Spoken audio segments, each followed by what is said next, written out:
Salutations, my friends, and thank you for tuning in to another edition of Factions of Freedom. I'm your host, Noisera, Freedom Faction, whichever one you prefer, and I have titled this episode, Unstable Horizons, Smart Domestication, and Corrupting Peace. Why? We hear more about Hillary Clinton, as well as all the other crazy things that are going on over there in Hong Kong. Not only that, but we take a trip into the future, back to the future, where we talk about smart homes, Amazon's Experience Center, Google secretly harvesting detailed health information from millions of Americans. Yeah, that's right. As if you already didn't know this. And then we finish off the episode by talking about all this wicked and corrupt shit we just keep seeing. AOC promoting drag queen, vampire occult shows, the statue of the pagan god Molech being erected outside of the Roman Colosseum, as well as this concept of omnicide. What is all of this death worship for? Why are we seeing all this chaos unfold? We're going to be getting into this and more in this edition. But first, before we get started, a few quick updates. This has been a very, very information-packed week, if you guys haven't noticed. The mini-cast we did with secret societies ruling the world, as well as the shows or the guests that joined us. I made all that stuff public so you guys can see it. Me addressing Antifa, the Freedom First flag-waving march, and all that and more is in the description bar. And with that being said, let's start the show. Crazy. The news is getting crazy. Things are popping.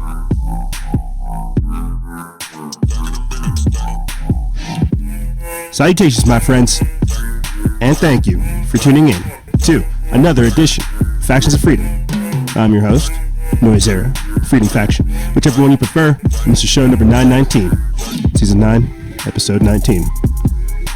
We only have a few more days really left. I'd say a few more weeks left, really. We only have like one more month left of 2019, and that's like where we're at.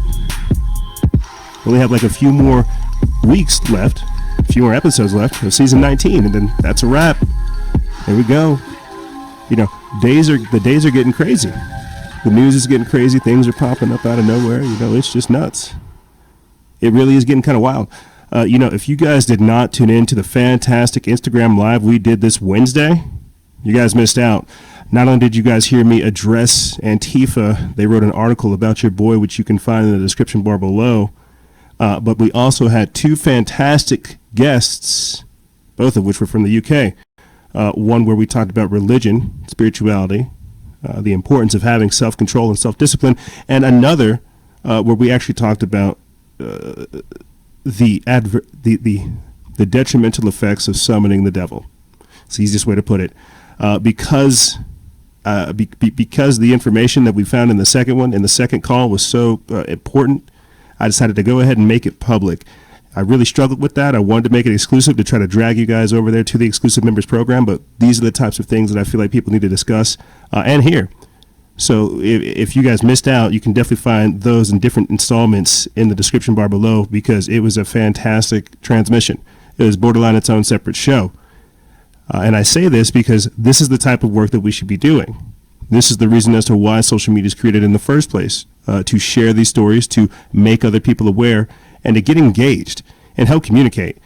Whenever we had the second call with Jinsai 03, all kinds of different people were commenting solutions, and I thought that was the best part about it, is we were putting these problems out here into the world, and while the world was watching, they were responding accordingly, providing solutions, and that's what we need. That's what I'm here to do. You know, I always talk about how this thing we've created, how it's a platform for all of us, and just to see it kind of happen live time, it's almost awe-inspiring. Really fires me up. Really makes me want to do more. And you guys couldn't hear this because the audio was cut out before we took that second call. But earlier this week, we were supposed to be simulcasting that very same Instagram Live on Fedbook, YouTube, and another streaming platform as well. I wanted to have somebody we might have join our team come over and do some film work with us, but some stuff happened. My point behind telling you all these things and introing the episode this way is to tell you guys, not only is the year ending, but we're already thinking about next year and the different types of ways that we can, again, diversify the information, because you good people deserve it. There's a lot of work that goes into this. This isn't just posting memes. type yes if you agree on social media. There's so many different facets and aspects to this operation that it blows my mind. And some of it really does come from necessity. And it really does come from you, the audience, of what you guys want from somebody like me, a content provider that is conscious and focused on providing solutions. And so to that, I just have to kind of clap my hands, say thank you guys for this amazing honor. And let's start the show. So, I'll be honest with you guys. I'm over the hump of this cold, so I don't think sick brain's going to take over so much in this episode. I think that's a good thing. But the fatigue does set in. But my point is this is going to be a kind of mild-mannered episode. I say that, but you guys know how this goes. I get fired up reading certain things. I get triggered by certain types of information, and I go from there. But I think the best way to kind of start this episode in the Unstable Horizons segment is to bring up just the work of Hillary Clinton. You know, more and more do we see Hillary popping her face up in the news. And I've been talking about this, you know, how she's going to run. She's basically all but running other than in name only. You know, she's still campaigning. She's still doing interviews. She's still talking to people. She's still cackling when other people say you should run. You know, you've really got to think about this, man. Twice failed presidential candidate Hillary Clinton will run again because third time's a charm, right? And as I've said before, we were not evil enough for Hillary Clinton yet. There were some things that had to happen politically and sociologically to get us on board. And we've seen that happen all throughout the year. The gradual decadence that we find ourselves in. I'm going to formally address in the third segment, AOC promoting the drag queen's vampire occult show, and then the drag queen that we saw on Halloween. I'm going to formally address that because that's what's happening. When you have a congresswoman literally endorsing drag queen story time or drag queen occult magic shows, that tells you, again, where we're at. None of this should be normal, okay? And that's what I'm trying to tell you guys. We were not evil enough yet for Hillary Clinton. We were not ready for Hillary Clinton. We still had some reserves. We still had some inhibitions. We still kind of pulled ourselves back. Throughout the entire year, they have removed those inhibitions. They have fostered being reactionary. They have fostered being in your emotions. They have nurtured being a slave to everything external. So there's just so many different angles I could come at with this to explain the point of how we were not ready for Hillary Clinton. Some people still wanted to save the country and do wholesome things. These days, not so much. These days, people want to give into the darkness and they want to cozy up. I'm going to do a quick article headline blitz real quick, and then we'll get into this article from your Newswire. It says, Hillary Clinton, I'm facing enormous pressure to run against Trump again. This is put by your Newswire by Sean Nadisalabi, November 13th. Also on November 13th from Sean Nadisalabi of your Newswire. Hillary Clinton, I constantly think about what kind of president of the United States I would have been. This next one comes from Summit.News by Swatson, Paul Joseph Watson. It says, Hillary, I want to retire Trump. She says she feels a sense of responsibility. The twice failed presidential candidate Hillary Clinton has just admitted that she feels, quote, enormous pressure to consider a 2020 White House run. In an interview with BBC Radio 5 Live, Clinton said, quote, many people are pressuring her to run against Trump for a second time, and she thinks about it, quote, all the time. Breitbart.com reports when asked about her future in politics, Clinton said, quote, I feel a sense of responsibility, partly because, my name was on the ballot. I got more votes, but ended up losing to the current incumbent in the White House, who I really think is undermining our democracy in very fundamental ways. And I would like to retire him. When asked if she is absolutely ruling out a 2020 run, Clinton said, quote, as I say never say never. I will certainly tell you, I'm under enormous pressure from many people to think about it. But as of this moment, sitting here in this studio talking to you, that is absolutely not in my plans. Hillary, ain't nobody asking you to run. Quit lying. We know that you're the only one telling yourself to run. You see, you got to work. You really have to think about the media manipulations, what they do. It's like that Mr. Me Too guy, or the person that's always saying like, "Oh, I can do those things too." The person that like lies to themselves and then says, like they can do all kinds of cool things when nobody really said that they could, and so they started, buffing themselves up in line. That's what Hillary Clinton's doing right here. Nobody asked you to run, Hillary. No, nobody wants to see you run again. But see, that's the thing. As I've been saying for quite some time now, she was just going to appear up out of nowhere, snatch the victory, and take it. You already see them lining up with big tech. You already see the election rigging, the election meddling, and you see it all. It seems like every other day we're posting about how Hillary Clinton's in the news. Or how she says she's not trying to run, how she's already campaigning, just not in name. I want to play for you guys real quick, since we're here talking about Hillary Clinton, this video of her at Portland's Revolution Hall back in October, where she laughs with delight after an audience member suggested that she should run for president, because she knows that she's going to. She will. To vote for them. And so can we talk about that? Yeah, no, look, all that matters is that we win. I hate to be so, sort of simplistic about it. We have to nominate the best.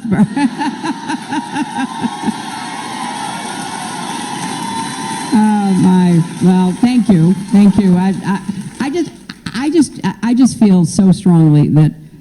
If you guys didn't catch that, somebody in the audience shouted out that we need to vote for you. What's going on now with the impeachment inquiry is not a choice. It was an obligation under the Constitution.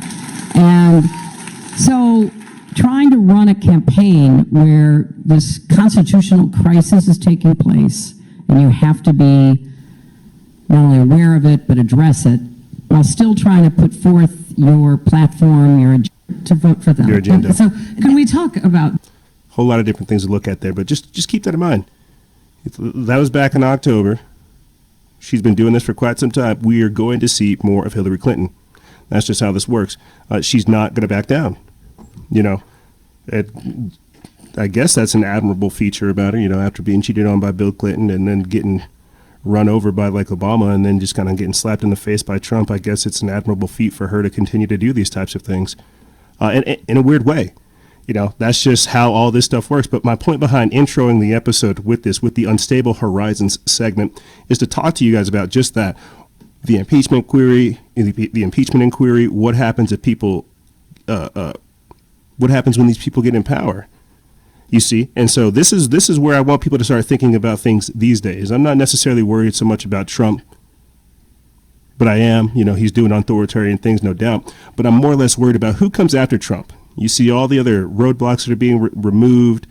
You see all the other powers being given to the president. You see all this. You see this overreach. Getting rid of due process. You see all these other crazy things happening, like with our judicial system, our legal system, and so much more. I'm not worried about Trump because he's doing everything he's supposed to do to scramble everything for whoever comes afterward. I guess a better way to say it is this: we always talk about how, we don't think police officers and sheriffs and people like that are going to enforce gun control. You're right, because these are people that believe in the Constitution, believe in the country, they have a history. But whenever they start importing all kinds of other people from different countries to become law enforcement, and then you have people who have sketchy backgrounds, already involved in gangs, or already involved in like sketchy stuff, period, they're going to come take your guns. What I'm trying to tell you is they're getting rid of the Constitution on purpose.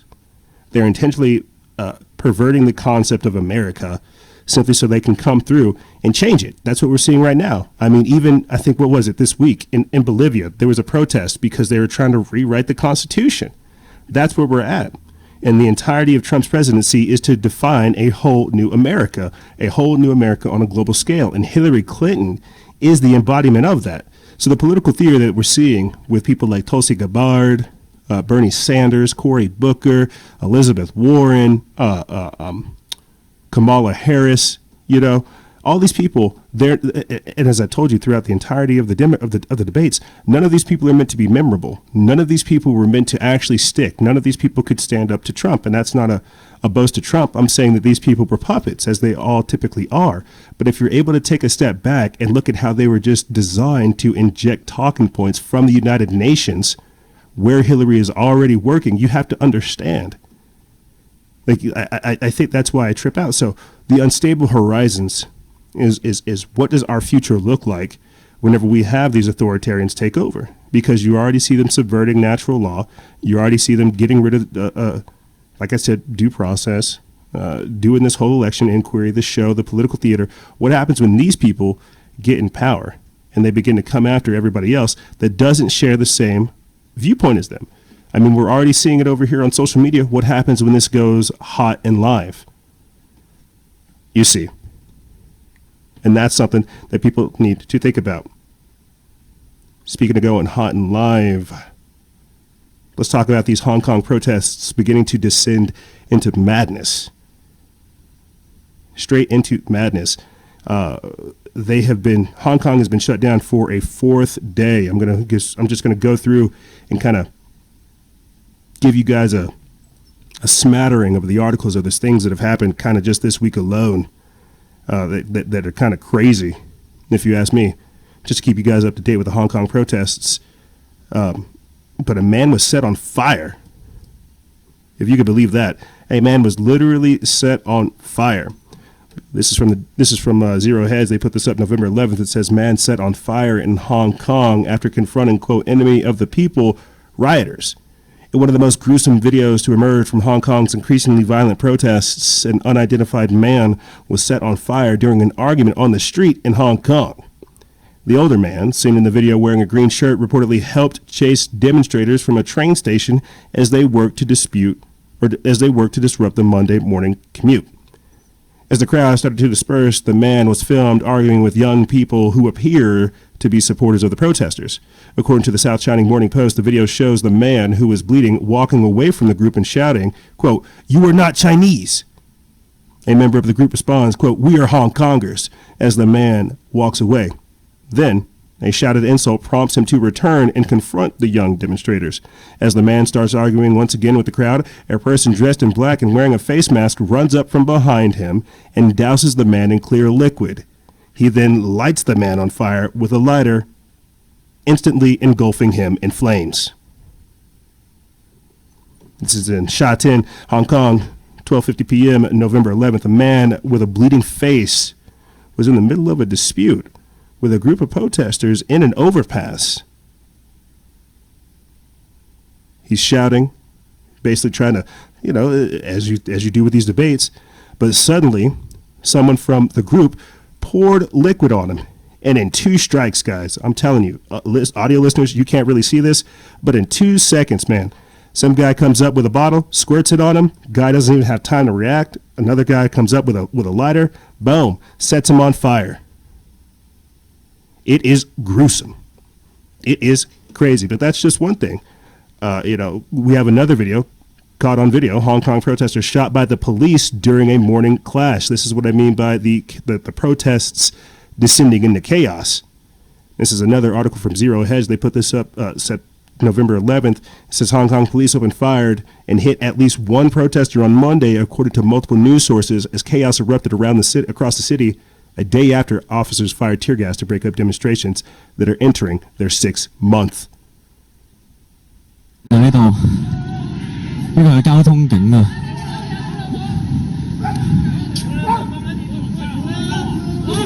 佢掹槍啊！佢掹槍！喂！Oh! 哇！ Oh! 可唔可以開槍啊？ Hong Kong getting lit. Police fired live rounds at protesters on the eastern side of Hong Kong Island, and local cable TV said one protester was wounded when police opened fire. Video footage showed a protester lying in a pool of blood with his eyes wide open. Police also pepper sprayed and subdued a woman nearby as plastic crates were thrown at officers. The video shared on social media showed. There's actually footage going around right now of these protests getting so out of hand that they're literally like beating women, that girls that are on their way to school, because we're going to read about the Hong Kong universities being transformed into weapons facilities now. Girls trying to go make their way to school, they're literally getting beaten by these protesters because either A, they're with China, or B, they're not with the protests. I don't know, but that's what I mean by these things descending into madness. These protests are entering into their 6th month, and yes, the extradition bill, the core reason as to why this started in the first place, it has been dropped. Right? They're not going to pass that bill. It's not going through. It's dead. They killed it because the initial reason this protest happened, China wanted to create an extradition bill so that if you committed a crime in Hong Kong or if you committed a crime in China, you could be extradited from Hong Kong to China to be prosecuted, to have your crimes processed, basically. The Hong Kongers were like, hey, no, there's no way. We know how China treats its prisoners, how it treats its political dissidents. It harvests organs and sells them on the black market. We're not down for that. And then for the next 6 months, up until today, this is what we've seen. The start of this whole process was to say no to the extradition bill. It dropped. But as we've talked about over here on the show, what we're seeing is a form of globalism happen with Hong Kong and China. And when I say that these protests are now beginning to descend into madness, we don't know what these people are fighting for. I mean, right now they're talking about curfews and things being brought up to help restore order. For our audio listeners, I want to play this other quick video. Or for our video listeners, I just want to play this quick video. It's from the Drudge Report feed. We put this up November 12th. It says Hong Kong bloodshed is in a dangerous new phase. Protesters in Hong Kong battled police on multiple fronts Tuesday, from major disruptions during the morning rush hour to a late night standoff at a prominent university as the 5-month-old anti-government movement takes an increasingly violent turn. Gasoline bombs and fires lit up the night at Chinese University of Hong Kong while police massed for a possible clearing action with a water cannon truck. We are literally seeing not only students fight back, people fight back, but so many different things with this Hong Kong protest that it's amazing. It really is. I mean, these are the sons of liberty. If you ask me, these are the people fighting for their own independence and their freedom. But like I said, when it descends to this kind of madness point of view, to where things are this crazy and we don't know what's happening, that's when you have to start asking questions. This next article I'm going to read you guys, it also comes from Zero Hedge. I guess they're just on point these days with actual real news. We put this up November 14th. It says, quote, "I'll die for Hong Kong. Students transform campuses into armories as protests rage for the 4th straight day." It says the situation in Hong Kong went from bad to worse on Thursday as unprecedented weekday protests, a violation of the tacit agreement between the pro-democracy movement and the business community not to disrupt weekday commerce, continued for a 4th day on Thursday. After a squad of Hong Kong police officers earlier this week raided the campus of Chinese University of Hong Kong but purportedly found nothing, protesters accused them of unjustly harassing students, many of whom are simply just trying to get through their semester. Just a day later, student protesters, the backbone of the increasingly radical movement, are openly making petrol bombs and having cordoned off their campuses, transforming them into literal staging grounds for the protest movement. In one video circulating on Twitter, students at the CUHK have established checkpoints around the campus's perimeter to stop any undercover cops from entering. As Reuters describe it, quote, "Hundreds of young people dressed in black set about turning several of Hong Kong's top universities into fortresses, well stocked with improvised weapons. At City University of Hong Kong, Reuters said protesters were using ping pong tables, potted plants, furniture, sports equipment, and bamboo to build a network of barricades to block roads and fortify the entrances to stop the student fortify the entrances to the student resident complex.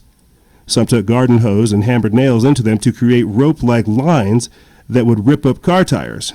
Meanwhile, hundreds of protesters wearing gas masks and helmets accumulated piles of paving bricks and ceramic tiles to hurl at the police, while others stockpiled dozens of petrol bombs to distribute to their forward positions." So what you're literally seeing, and this is going to come here to America, what you're seeing in Hong Kong is an active civil war, man, or an active war, where you're literally having the people go up against the government. I guess there was an agreement between like the business district and the students, right? The protesters saying we will not disrupt commerce, we will not disrupt money coming into the country or money coming into the island. But because of these protests, and this is put up by Tracy Alloway over here on Twitter, November 14th, it says, but because of these protests, here's a list of events that are getting canceled in Hong Kong because of these protests. You have the Hong Kong Pride Parade, the AAPA's 63 Assembly, the annual Hong Kong Tattoo Convention, golf tournaments, racing, fireworks display, and many others. You guys can find that article over there at Bloomberg.com, everything that's being canceled in Hong Kong due to the protests. And the point behind this is showing that while points are getting across, we're in the stages of asking the question of, is more damage being done? Is the message getting across, or are we now doing more damage than we thought? You know, and I can't say because we're not boots on the ground. We're not there. We don't know what these people are doing. We don't know the situation. We don't know, like, how to read in between the lines of what's going on in Hong Kong. All we're really doing is reporting on it, you know, from our point of view. But these are the types of things that are happening. You know, the last time that we had talked about Hong Kong, I remember somebody saying that these people are like the Antifa of Hong Kong, and I couldn't fathom that. I'll be honest with you, I couldn't reconcile that. Part of me was like, that doesn't make sense. You know, even if they're wearing like the black masks and the baklavas and the black clothes and all that other stuff, I guess that just it doesn't make. I couldn't see it. You know, but this is the problem with fake news and misinformation. This is the problem whenever we don't have people that are on the, like I said, boots on the ground, giving us unbiased information about what's actually happening. But whenever you do have people that are beating up random people, ladies that are trying to get to class, people that are just trying to go about their business, that's whenever you're dealing with terrorism. In this last slide, in this article that we put up, is from Global Times. It's a tweet. It says, the Hong Kong government is expected to announce a curfew for the weekend. It means the protests, after having protests banned, masks banned, and all this other crazy stuff within that 5-month period, they're now beginning to institute curfews. Okay? And that's whenever you start talking about all kinds of other crazy things that go on with there. Imagine that. You have to be home, indoors, by 9 o'clock, 10 o'clock. They put troops on the streets, and if you're out after that, you know, that it's free game. But this is how these things escalate. Unlike the yellow vest protests that we covered earlier this year, where they had like at least 11 different goals of things that they were trying to change, we don't know what's going on with the Hong Kong protests. And as I said before at the start of this, when we delve straight into this, we're seeing these things descend into madness. We're seeing this fight for freedom become obscure. And what's going to end up happening is information is going to be, it's going to get to like a drip feed level to where we're not really going to know what's going to happen with Hong Kong. They're going to begin to control information. They're going to stop coverage. They're going to censor videos. They're going to delete posts. And then all we're going to be able to know is whatever they tell us. And that's why this is also important, because we have to actively see how the media manipulations go, how this all works, how people that do end up fighting for their own freedom end up being labeled terrorists by an authoritarian government. You see how that works? That's the level that we're working with here, the sophistication. And so whenever these kids are kind of turning these houses or turning these these campuses into armories to protect themselves, it's because they're trying to basically have their own bastions, have their own places. You know, and there could be a whole separate discussion, you know, about how these campuses are already armories, how they're just churning out soldiers for the New World Order. But that's a different discussion for a different day. Maybe we'll cover that in the third segment. My point behind putting all this on at the start of the show with the Unstable Horizon segment is to show you guys how fast civil war can happen, how fast a good message can get just converted into something dangerous. And if you don't think that this is going to come to America, you have another thing coming to you. You've got another thing coming to you if you don't think that this is coming to America, because this is how this all works. The entire world is in upheaval right now. Everywhere. We truly are in the days of revolution, and now is the time to act, because we can't go back. That's the crazy part, is we won't go back.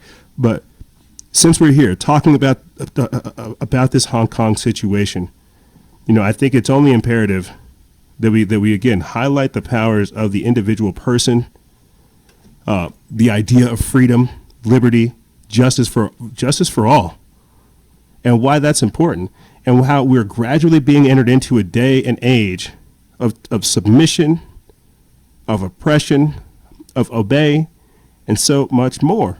And that's dangerous, because we are truly limiting potentiality. We're limiting everything we can do. You see, but people don't think about these things, and that's why it's important that we're here to do these types of things, to cover this type of information. I want to read one more article to you guys about the Hong Kong protests, just again, marking everything that's going on. You have people saying that it's now June 14th, 1989, and that's them trying to say that this is the Tiananmen Square 2.0. They're trying to say that we are fighting for a pro-democracy. This next article comes from Zero Hedge. Still, it's by Tyler Durden. They put this up November 13th. It says, it's now June 4th, 1989. Hong Kong paralyzed for a third day as demonstrators prepare for war. And this literally went down. This article was put out before the one that we read to you guys just now. This is them literally preparing to begin to weaponize these campuses and turn them into armories and factories to where they can produce weapons and just have a bastion. But this article, it talks about how their violent protests continued in Hong Kong for a third day on Wednesday, crippling transport links and clogging roads and prompting many major companies in the city, including HSBC and BNP Paribas, to instruct employees to stay home from work to avoid the risk of physical harm. And in anticipation of more violence tomorrow, the Hong Kong Education Bureau has said that all kindergartners, primary schools, secondary schools, and special education needs schools will cancel class on Thursday for safety reasons, according to an official statement. Most universities in Hong Kong have suspended classes until next week or converted them to online only for the rest of the semester. And after the clashes from earlier this week, more than 80 mainland Chinese students have been evacuated for their own safety. Protesters set up an elaborate roadblock on Wednesday in the city's central district, a direct attack on one of the city's main business hubs, while also disrupting travel on other major thoroughfares in Kowloon Tong, Yuen Long, and Tai Po. According to Reuters, about 1,000 protesters were busy manning the roadblocks come lunchtime. Some hurled bricks at luxury brand stores and other prime real estate. Quote, it's now 4th June 1989. Was scrawled on windows of a fashion store, Giorgio Armani, a reference to the crackdown by Chinese troops on pro-democracy protesters in Beijing's Tiananmen Square. As the violence escalates, a video has surfaced briefly online showing a man lying motionless on the ground in Shuangsu as a group of black-clad protesters can be seen hurling bricks. The man's condition is believed to be very bad, or near fatal, according to the SCMP. So basically what they're talking about is just, again, the gradual destabilization that's taking place. And I want to play for you guys real quick this clip of where we have a man yelling at Chinese police officers. Let's take a listen.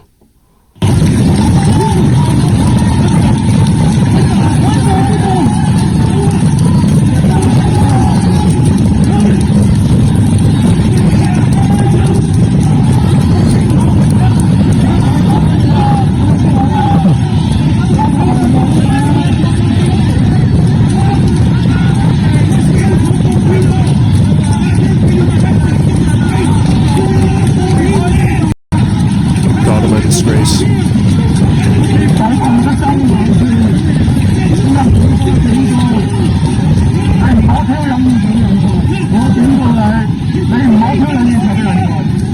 Remember,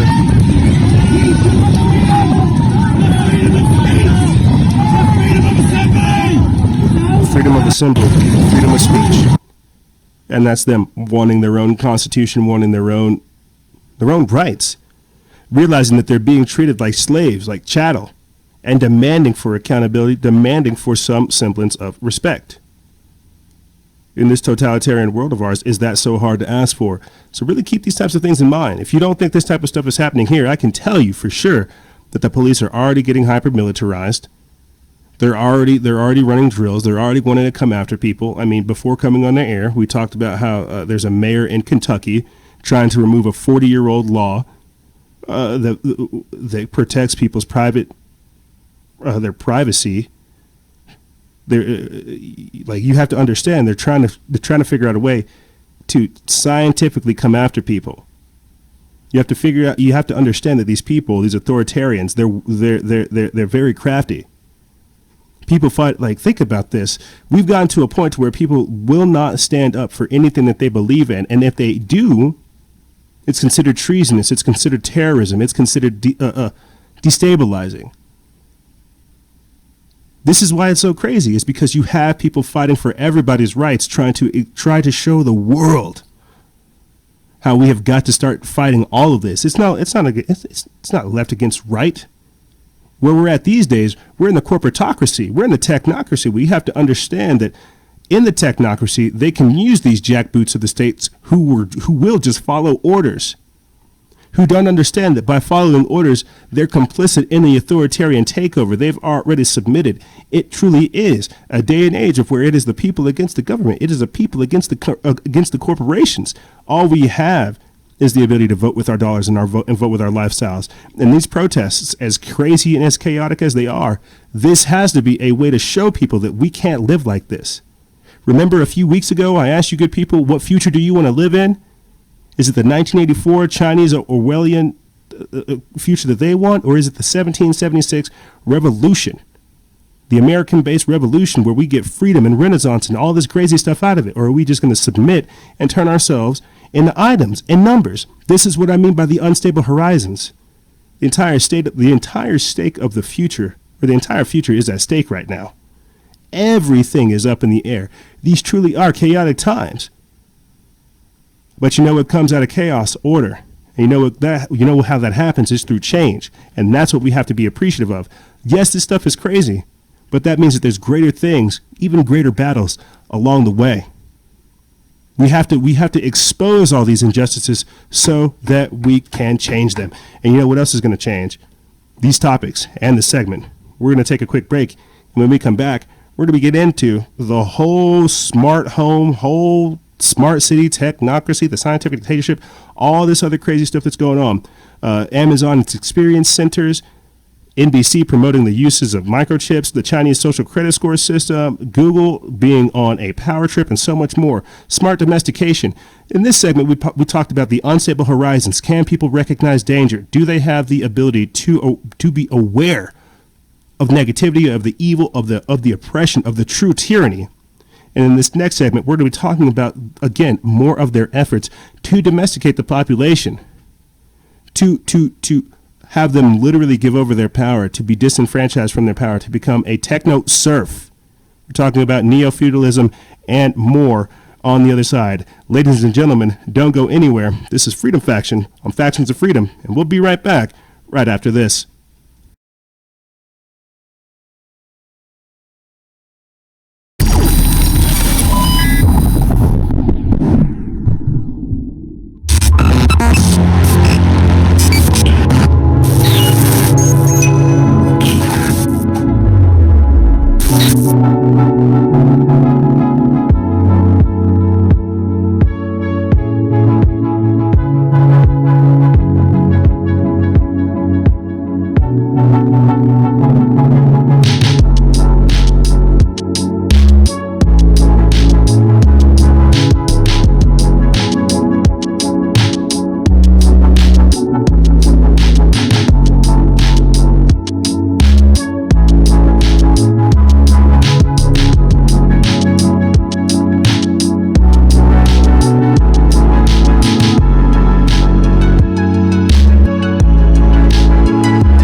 And we are back. That's right. We're here. You know, earlier this week, whenever it's either earlier this week or last Sunday, this past Sunday. Good Lord, sometimes it kind of just like all streams together. But I remember talking about in depth about how government has failed us. We are in the day and age of where government has failed us, and we're seeing the gradual rise of corporations and industry take over. I talk about all the time how Trump's whole presidency is to give us the illusion that capitalism is coming back, for them just to come through with this global communism or this global socialism disguised in the name of environmentalism, and then that's what they're going to do. That's the plan. But in doing so, they have to get everybody on board. This is why you see people saying we're going to be carbon neutral by 2030. This is why you have different cities accepting the Green New Deal. You have to understand that the environmental movement and the technocratic movement are actually one and the same. And how sophisticated some of this stuff is. So when I say that the governments have failed us and that we now have corporations running things, well, who's fixing some of the potholes? Is it Pizza Hut? Is it Target? You see? Who's creating some of these facilities? I talked to you guys about Bill Gates basically buying a chunk of land to turn it into a city. You know, we're going to be talking about Sidewalks Labs, a subsidiary of Google, trying to do the very same thing out there in Toronto. We've reported on how they're doing it in Denver, Colorado as well. I forget what the name of the space is. But what happens whenever you have Google, Amazon, Microsoft, and other places like that buying up parts of land and then just creating their own cities? I made a meme, a spicy meme, about how the Saudi Arabian Prince Mohammed bin Salman has bought a land that is 33 times the size of New York, and he plans to turn that into a smart city, complete with automated cars, robot baristas, holograms, flying taxis, and so much more. The city of the future. And again, I ask you this question, team. When was the last time you guys have seen a city built? When was the last time you saw like a Chicago being created out of nowhere? When was the last time you saw a New York City or Denver, you know, or a Saskatchewan, you know? When was the last time you saw a lake or anything built? You see, so really think about the domestication that's actually happened. This is why we see this rotting infrastructure, because the pipe systems that we have, it's like almost 50 to 60 years old. We're not creating anything new. Think again about the domestication. Just keep this type of stuff in mind as we go throughout this entire segment. Just keep it in mind. I want to play for you guys this real quick clip, barely a minute long. It comes from Back to the Future 2, and it's the scene where you see the future McFlys, where you see Marty's family in the future. And I kind of want to break it down step by step, just different things that were put in this movie back in 1989, ironically enough, back in 1989, that talks about all the stuff that we're living in today. We are history's future today. So let's play this. Hey, pizza. All right, just wait. When it's ready, could you just shove it in my mouth? Don't you be a smart ass. I'll break the atrocity channel. Hydrate level 4, please. So the mom just put in a little piece of pizza, basically about the size of like a mini CD, in a Black & Decker hydrator, and she's now basically baking pizza.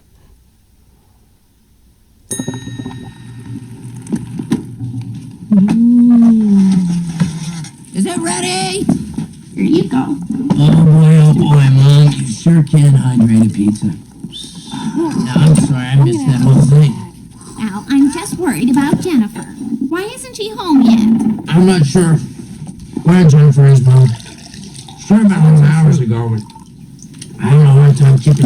Now, the son is drinking coffee with his father like it's water super early in the morning. That's how addicted to caffeine and other stimulants we are in the future.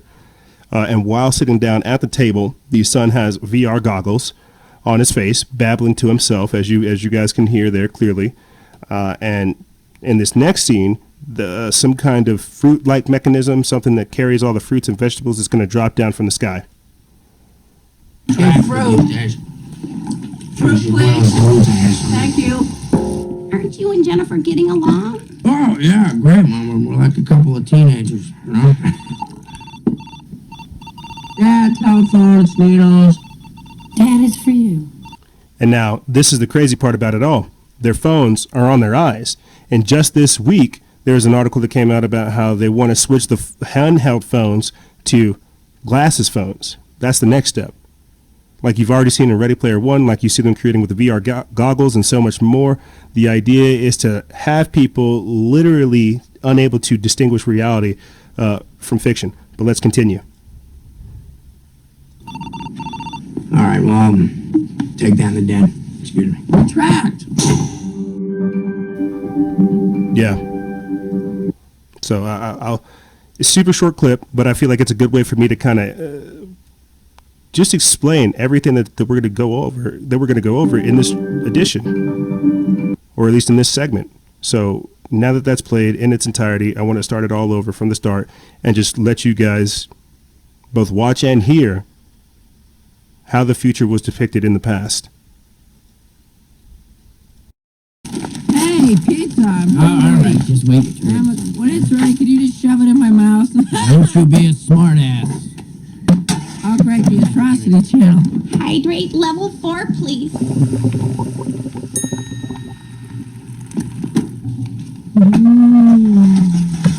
Is it ready?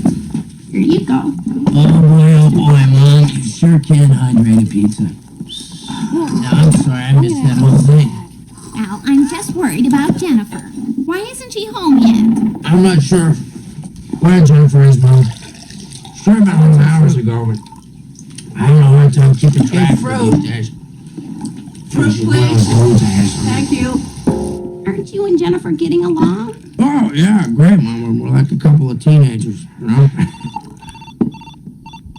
Yeah, telephones, needles. That is for you. All right, well, take down the den.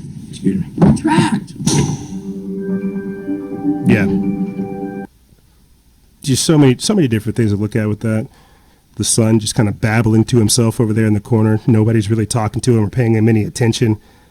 You know, just the lackadaisical nature of the daughter. Just the father being worn down. Just the fruit, the machines, the technology, so much more. What I wish I could have shown for you good people is when the son actually goes into the den and he just basically stares at this wall and there's all kinds of different screens on it and he asks for like 5 different channels to look at.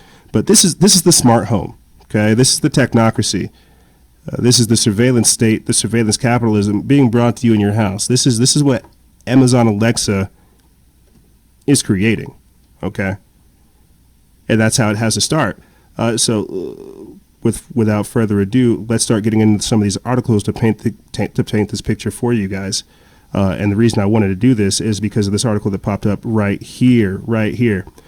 This comes from Activist Post. They put this up November 12th. It says, new home, quote, Amazon experience centers are really Amazon home surveillance centers. It says Amazon's experience center tagline says, quote, try smart home devices in person and see how Amazon can simplify your everyday life. It's less about simplification and more about home surveillance. So I'm going to play for you guys this clip and then we'll get into this article.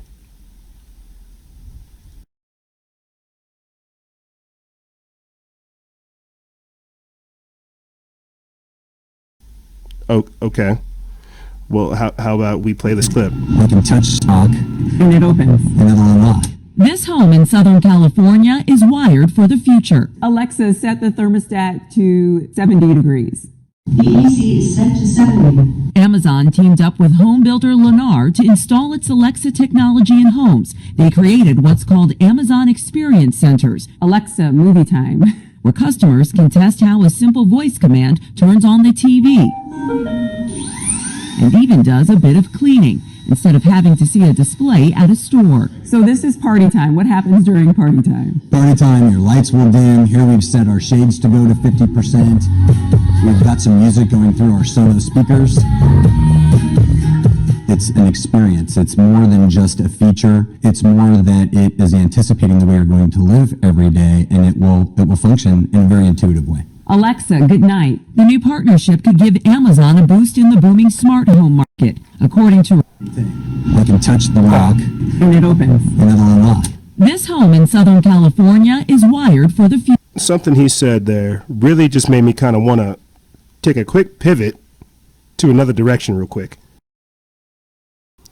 Earlier this year, we actually heard about how earlier this year, Tucker Carlson did he did a show where he talked about the dangers of big tech, and how they're literally how Google filed a patent to do what Amazon Alexa just did right there, to where they can monitor your parental habits through the portal devices that they have. I mean, this is why Facebook came out with its own Facebook portal to watch you in your house. Facebook wants to watch you in your house. Real quick, I just want to play for you guys this news class from this article, this video from Tucker Carlson, because it's so informative that I feel like it's important that we get it on the air since we're talking about these Amazon experience centers. Tech companies whose brand of surveillance capitalism has come to shape our politics and culture in ways that many people don't perceive. Tonight we want to give you a very specific example of that. It's both a look into the near future and a terrifying illustration of the control these companies seek over our daily lives. We recently reviewed several patents filed by Google. As we describe them, ask yourself if you're comfortable giving this much power to unelected technocrats you have never met. In the first patent, filed in September of 2016, Google envisions how it could send you personalized advertising based on what a camera observes in your home. In the illustration that Google submitted to the federal government, the Patent Office, a camera in your bedroom sees a Godfather novel on your nightstand next to your bed and uses that to steer you to watching the movie. If you think that's creepy, prepare yourself because it gets a lot creepier. In another patent application from September 2016, Google imagines how it could take control of your parenting, your relationship with your children. Google's smart home system could detect children near a liquor cabinet, for example, or in their parents' bedroom, infer that, quote, mischief is occurring and deliver a verbal warning. In another example, Google imagines a hypothetical child called Benjamin. Google's cameras would be watching Benjamin at all times, carefully. They could see if he's playing outside or using electronics. Presumably, they'd also try to use that information to sell him things at some point, because that's the whole point of Google. The same patent also discusses how the smart home could coach families on, quote, areas of improvement. For example, if a family doesn't spend enough time together, eating together, in Google's estimation, Google might scold them and suggest that they set a goal of eating more often together. That is Google's description, not ours, by the way. We contacted Google for comment on this, and the company, and we're assuming it was a person and not a robot, replied this way, quote, we file patent applications on a variety of ideas that our employees come up with. Some of those ideas later mature into real products or services, some don't. In other words, don't worry, we're not spying on you yet. We just have a patent for it. And that is Google. That's why I say Google is the devil. But it's a different discussion for a different day. Let's get back into this article where we're talking about these experience centers where you're basically allowing Amazon to rule your life. Like I said, we put this up November 12th. It's from Activist Post. It says, for those of you who miss the good old days when government spies used to bug people's homes, I give you, quote, Amazon Experience Centers. New homes pre-equipped with a mind-boggling array of listening devices. Amazon's Experience Centers tagline, quote, try smart home devices and purses and see how Amazon can simplify your everyday. It's less about simplification and more about home surveillance. As NPR notes, builders like Lennar Homes have pre-installed Amazon smart devices in at least 45,000 new homes this year alone.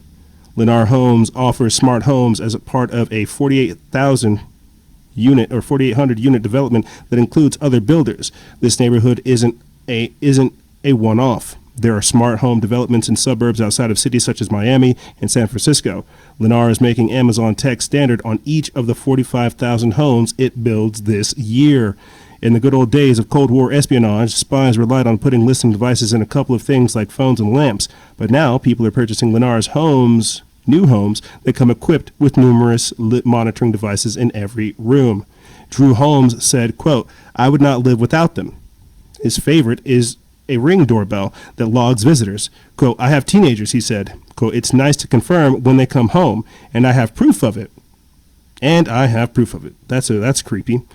Amazon and Lennar slogans, quote, welcome to your connected home, and everything's included, and every room's connected, is really about collecting personal information about everyone that lives in or visits their homes. Now, I know. Think about this. The reason why this is titled The Smart Domestication is because they're literally getting people used to the idea that there is no privacy. You have no privacy. You have no security. You have no individuality. Everything has to be open. These things are two-way doors. These people think that they're getting the security and the privacy when really they're just giving up all their information to Amazon. And this is how it has to be rolled out. They have to get people to love their enslavement. They have to get them to love their tools, love their toys, and just give it all over. So people can watch their spending habits, watch their TV history, so they can watch all this stuff. And as we talked about, I think it was this past Sunday with the Google Selfish Ledger, where we talked about how you have companies like Google dictating what people will eventually learn, because after a certain while, people run out of things to like. They have everything they want. Well, Google begins to feed you the information that it thinks you prefer, and then it begins to build a character profile for you based on your decisions, based on your preferences. What I'm trying to say is this is how they turn people into drones. This is what I mean by techno-serfdom, by neo-feudalism, where people are just part of this system with the new gadgets of everything. And you get all these cool toys, you get all these you get all these little gadgets, and all it costs you is your freedom and your individuality and your privacy. You know, I think the best way to say it, or to put it into perspective for some people, you know, is we say, oh, is Trump's wall to keep them out, or is it to keep us in? It's the same thing with this technology. Is it to keep them out, or is it to keep them in? And so think about this, because we're still talking about the future, the one that they're trying to gradually roll up on us. Think about this. Smart homes, everything being monitored in your house, your phones essentially being weaponized against you. There's an article that came out again this week where it's talking about how FedBook is quietly turning on people's mics. We've already talked about how they're transcribing audio conversations over there at FedBook. Think about this. This is what I mean by the technocracy, by the corporatocracy, by FedBook and Google and YouTube and all these other platforms having more control than the government at some point in time. You see, this is the cyber warfare.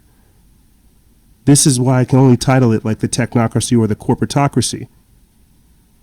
Because what we're essentially discussing these days is how the globalization effort is being done online. How the revolution will not be televised. It'll be censored. The globalization, the new world order that's taking place, it's happening because of the advent of technology and social media and what we're doing. Remember when I tell you guys all the time, we're not trying to keep up with the Joneses, we're trying to keep up with the Kardashians? We're fools, because even the Kardashians don't play with all these toys and things. The same way that Steve Jobs doesn't give his kids, Steve Jobs and Tim Cook, they don't give their kids iPads. But it's because we get this perception of, oh, well, this is where status comes from, this is where class comes from, this is where wealth is. This is the lie. To where, again, we just give more of our power, more of our individuality and our freedom to this all-encompassing system. Like, that's the crazy thing. A lot of these celebrities, they have the privacy that we as consumers don't have. In the future, you're going to want to be able to remove yourself from the matrix because, and I should just play this clip for you guys right now. In the future, the same way that oil is gold right now, information will be gold in the future. I'm going to just play for you guys this clip, and then I'll get into NBC News basically promoting microchipping. But this little quick clip, it comes from Frontline, where they did a report on the age of AI. Just take a listen. The more data, the better the AI works. In the age of AI, where data is the new oil, China is the new Saudi Arabia. There will be a Chinese tech sector, and there will be an American tech sector. Machines are automating some of our skills. When they increase productivity through automation, jobs go away. It has pervaded so many elements of everyday life. How do we make it transparent and accountable?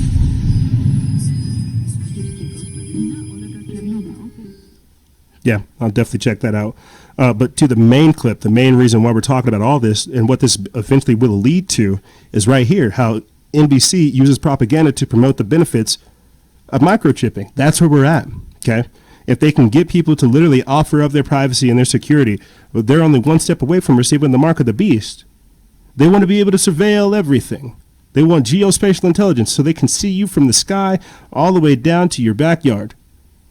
And what better way to do that than to give them an RFID chip, a radio frequency identification chip, put it right inside of your body. It can hijack your frequency and it can also monitor you. They have to get people in love with all this technology. They have to get them listening to the siren song of technology so they can give over their freedom, so they can give over their individuality, so that they can become drones, robots, all playing along. Here, let's listen. When Elias Brotberger goes to work, he doesn't need ID, and he doesn't need money. In fact, much of what he needs to get through the day is hidden right there, just below the surface, in his hand. You like to touch it? Yeah. Yeah? Oh, weird. Yeah, it's like a grain of rice. Yeah, grain of rice. Embedded in his hand is a microchip that serves as his keys, his ID, and his wallet. Yeah, it's all on a chip, so I use it like to get around the building. Buy snacks. Yeah, exactly. Let's buy some snacks. Exactly. So I can't open it. No. Okay. So what I need to do is I need to first blip my chip, and it will log me in, and from there I get access to the fridge. Popular TV shows like Black Mirror have imagined chips as part of a dystopian future. Install in-grain procedure with local anesthetic and you're good to go. In Sweden, the microchips are already here. The microchip implants use the same technology. Yeah. When Elias Brotberger goes to work, Yeah. We're talking about 3 Square Market over there in Sweden. But let's get into this article real quick. It comes from Mergay Tribune. They put this up November 12th. It says mainstream media has become nothing more than government propaganda outlets, as evidenced by NBC's obvious promotion of microchipping. The media outlet is hailing the benefits of getting implanted with a microchip, negating the need for your wallet. Wow. Wow, I can have my personal information hacked all because I don't want to carry around a wallet? Wow, that's great. NBC News segment of microchipping began by pointing out that people who have taken the chip do not need to carry their keys, ID, credit card, or money, because that weighs so much. It points out that embedding microchips in humans have long been a feature of dystopian fiction like Black Mirror, but that in Sweden, quote, the microchips are already there. The piece also celebrates how the same contactless technology has, quote, made cash pretty much obsolete in Sweden, but it also opens the door wide for tyranny, tracking, mass surveillance, and ultimate government control. Your life could be ruined in an instant for the, quote, crime of not wanting to be a government slave. And no one seems to be pointing this out. I think if you ask me at the truth at the end of the day, I think what I trip out about is the fact that we're just kind of casually talking about the mark of the beast. Like we're in the days of prophecy and we're just like, yeah, should you get chipped? Should you not? Like, oh, you don't have to carry your wallet. It's like, are you serious? They wrote about what is happening to us in the past today. And we are literally living in that history. We know where this goes. Like think about it. Just last week, we talked about how this guy got publicly shamed for jaywalking in China.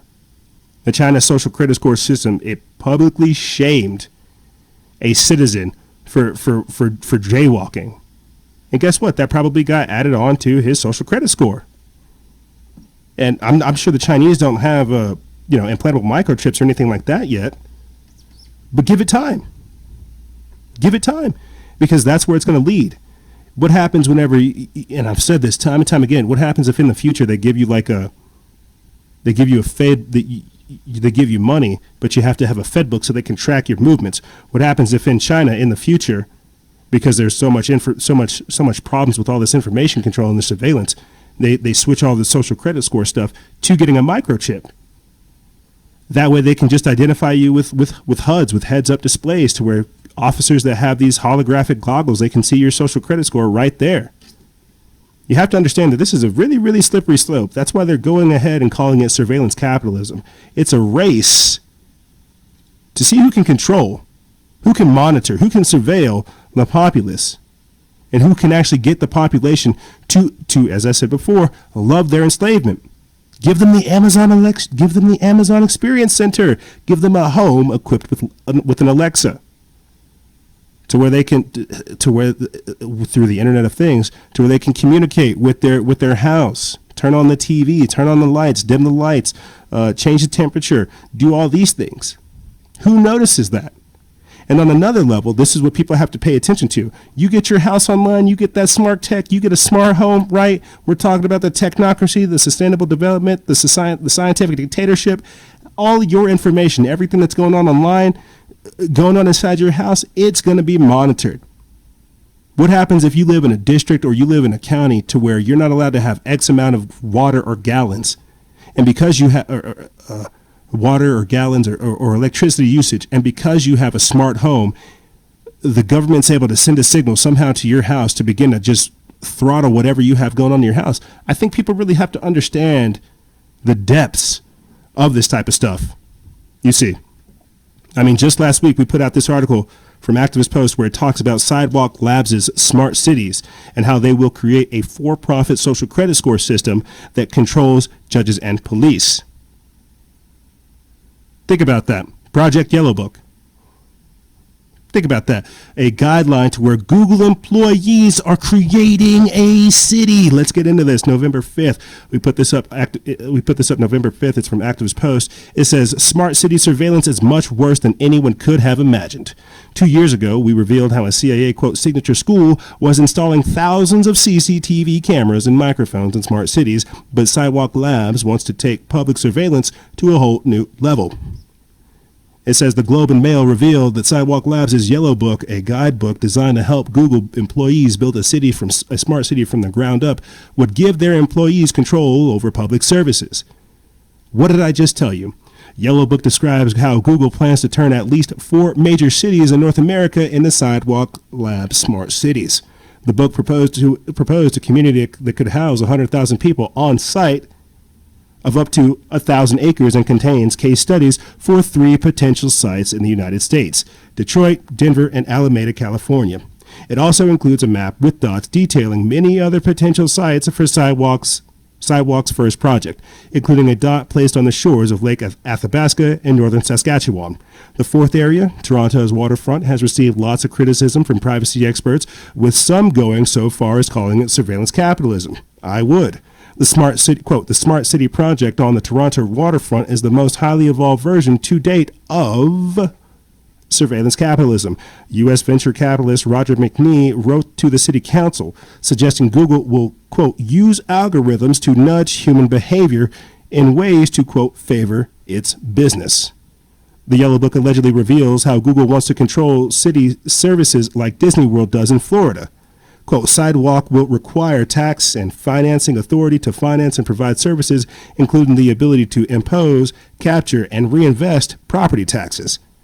The book said the company would also create and control its own public services, including charter schools, special transit systems, and a private road infrastructure. The Globe and Mail also revealed that Sidewalk Labs wants to control a city's police department and justice system. And I'm going to play for you guys this clip. But before I do, just think about this. Can you imagine a Google school, right? A Google school, a Google transportation system, a Google private road infrastructure, a Google police system, a Google justice system. What we're talking about here is just that, what I said before at the start of the segment. When we're talking about smart domestication, we're talking about the breakaway civilization, we're talking about the corporatocracy, the technocracy, the scientific dictatorship, we're talking about the creation of a whole separate parallel community. These will be the people that have the advanced things. These will be the people that have the brain chips, the microchips. They will have the brain and machine neural interfaces. They will have Elon Musk's Neuralink. They will have all of the data. They will have all the information. We already see it happening over here in Silicon Valley. But what happens whenever they get everything greenlit and they're able to start building? You see, right now, these people are our peers. They're regular humans. We know where they live. What happens whenever they are literally off in their own world, building their own thing? This is what I mean by the breakaway civilization. And and we will literally only have the privilege to watch them. This is what I mean by there will be no humans in the technocracy. There will only be transhumans in the technocracy. But here, let me play for you guys this clip, and then we'll continue. Well, a plan for a high-tech, intranet-connected neighborhood in Toronto has hit a major snag. Anne Kavukian, a high-profile advisor and former Ontario Privacy Commissioner, is resigning because she says her concerns are not being addressed. Now, Sidewalk Labs, a Google sister company, and Waterfront Toronto have submitted a proposal for a 12-acre community on the city's waterfront. The plan calls for the installation of data-gathering sensors such as pedestrian counters. Kavukian fears residents' privacy might be compromised. Well, joining us now is Anne Kavukian herself. Anne, thank you for joining us today to talk about resignation. We touched upon it in the introduction, but in your own words, why did you decide to resign? I was hired by Sidewalk Labs to embed privacy by design into all of the smart city operations. I developed privacy by design years ago. It's a framework of proactively embedding much needed privacy protective measures. Well, a plan for a high-tech intranet. So think about that. Google controlled everything. I mean, even this week, and this is how crazy and like overwhelming Google's becoming. This is why we really should just like begin to start calling out everything they're doing, because it's outrageous. The level of control and influence these people have is just truly outrageous. But there was an article that came out even this week that talked about how Google is secretly harvesting the public health data of millions of people, millions of Americans. Google is secretly harvesting, quote, detailed health data from millions of Americans, report reveals. We put this up November 11th. It's by Activist Post. And I want to go into this article, but if you have an iPhone and you have the health app, that's how they're doing it right there. There's no other way to explain it to you. When they track you with their location services, when they track your steps, your mileage, your mileage, everything you're doing, your heart rate, when you give them the smartwatch, where do you think that stuff's going? Of course they are harvesting the data from people. We're giving it up. We don't understand what privacy means in this day and age. You see? We don't understand what privacy means whenever we want Amazon experience centers. We don't know what privacy means whenever we beg for the microchip. You see. So you want to talk about the incredible amount of power that Google has. They're harvesting your personal health data without you even knowing. These people are more informed than your doctors. That's what's crazy. They are literally more informed and more powerful than Big Pharma. You want to talk about the power that Google has? Think about everything they have their hands involved in. And now they're going to go even bigger. I just talked to you guys about how Google's going to have its own charter schools, its own public transportation system, its own private infrastructure, its own police and judges and everything else. Check this out. Google wants to go for broke. Google wants to literally control the world. Google employees are demanding a plan of action on climate crisis. We put this up November 6th. It's from Lucas Nolan via Breitbart, but the good folks over there at Technocracy News put it up. It says, while conservatives are at Google who dare to speak out are marginalized and terminated, this will never be the case with climate-obsessed employees who demand immediate action from Google on global warming. More than 1,100 Google employees have reportedly called on the Silicon Valley tech giant to release a plan to fix the, quote, global climate crisis, which harms, quote, marginalized people. The Hill reports that more than 1,100 Google employees have signed an open letter this week calling on the tech giant to address the, quote, urgency of the global climate crisis and its disproportionate harm to marginalized people. In an open letter posted to the Medium addressed to Chief Financial Officer Ruth Porat, employees called on the company to commit to zero emission by 2030 and to no longer enter into contracts that, quote, enable or accelerate the extraction of fossil fuels. The letter also requests that the internet giant cease funding for any think tanks, lobbyists, or politicians that deny climate change. So if there's any politicians out there that are backed by Google that don't support climate change, they're not going to get that Google money. Any businesses that don't get in lockstep with Google to become carbon neutral producing zero emissions by 2030, they're not going to get that Google money. Again, just think about how powerful Google truly is. But continuing on, it says that the letter also requests that Google commit to zero collaboration with quote entities enabling the incarceration, surveillance, displacement, or oppression of refugees or frontline communities.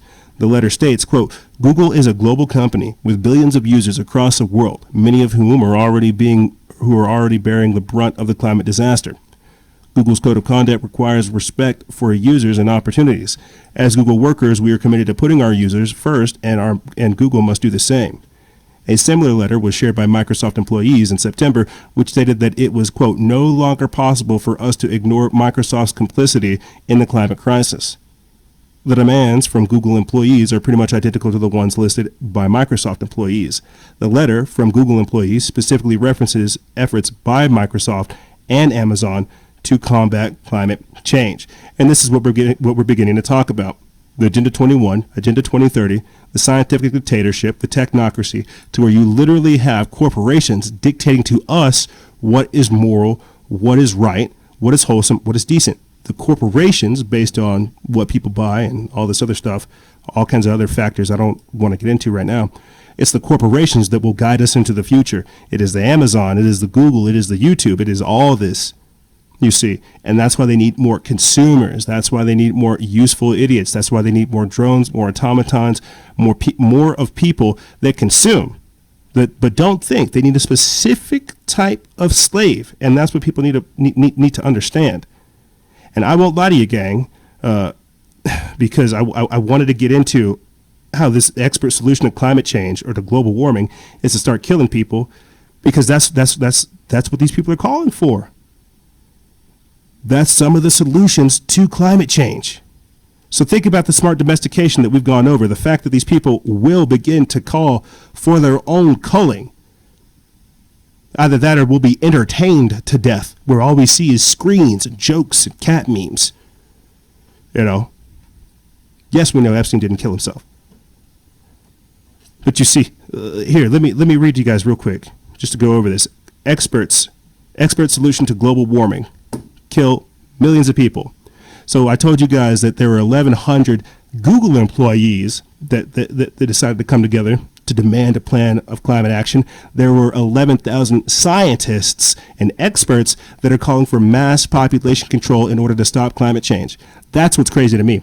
You have scientists, employees, you have the technocrats, the social engineers, the people in the background outright telling you we are going to use climate change, global warming, and other forms of population control to do just that, to dehumanize you, to depopulate you, and to control you. They need serfs. And when you have groups like Extinction Rebellion out there calling it, when you have people that are pushing omnicide, really think about the world that these people are creating. This is why I'm putting all this part in the smart domestication, because they want you to be a slave. They want you to literally say it is okay for you to off yourself.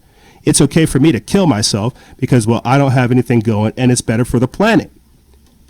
And since we're talking about the planet and all of this other crazy stuff, this is a good time for us to start getting into stuff like the Georgia Guidestones. I'm literally going to finish off with this. And for people who are unfamiliar as to what the Georgia Guidestones are, they are a granite monument erected in 1980 in Elbert County, Georgia, in the United States. A set of 10 guidelines is inscribed on the structure in 8 modern languages, and a shorter message is inscribed at the top of the structure in 4 ancient languages. And I'm just going to read you guys the 10 tenets, right? And as I read through this, just think about what Google is doing. Think about what Greta Thunberg has said. Think about the whole environmental movement. Think about the technocracy. Think about scientific dictatorship. Think about what these people are doing, the sustainable development, resource management, and so much more. Just keep all these things in mind as I go through some of these tenets. The first one, maintain humanity under 500 million in perpetual balance with nature.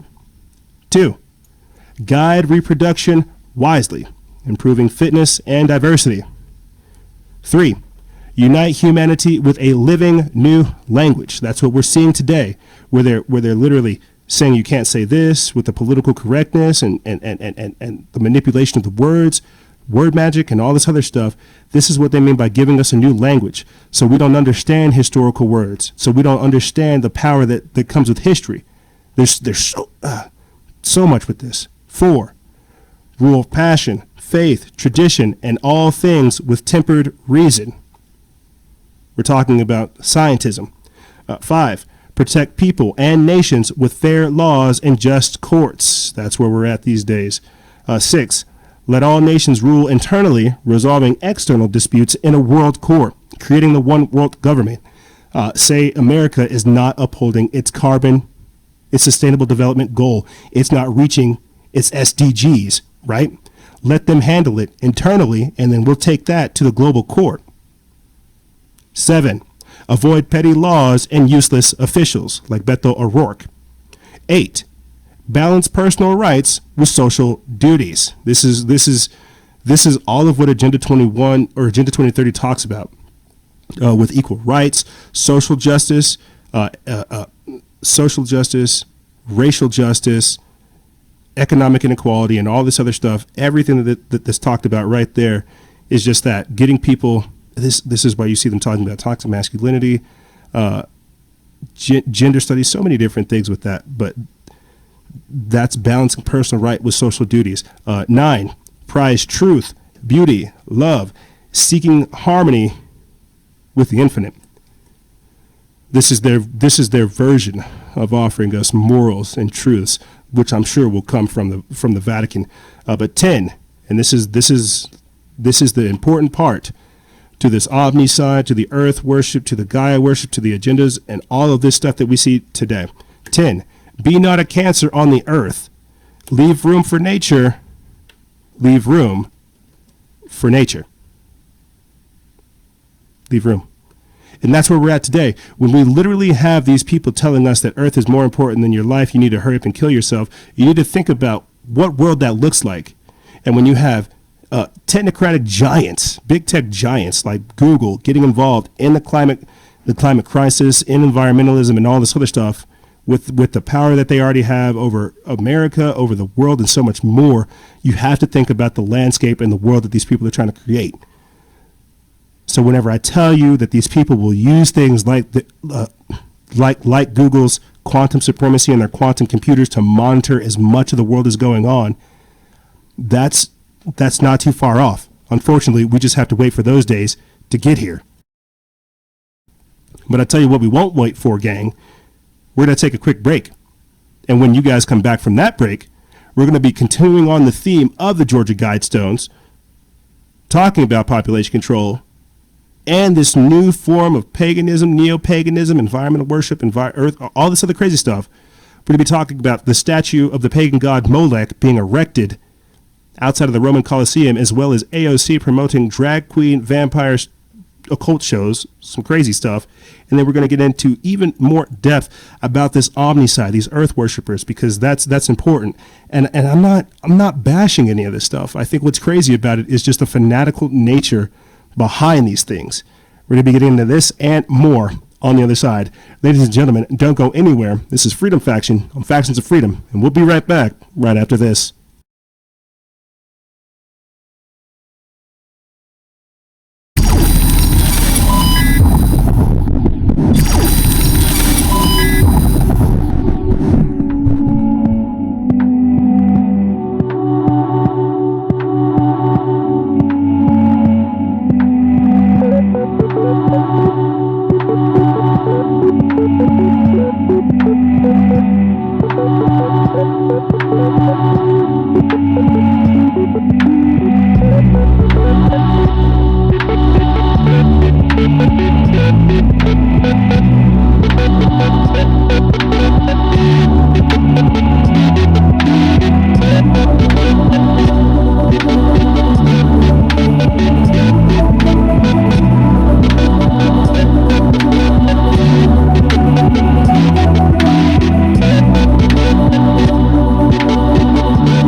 And we are back. That's right. Doing what we can.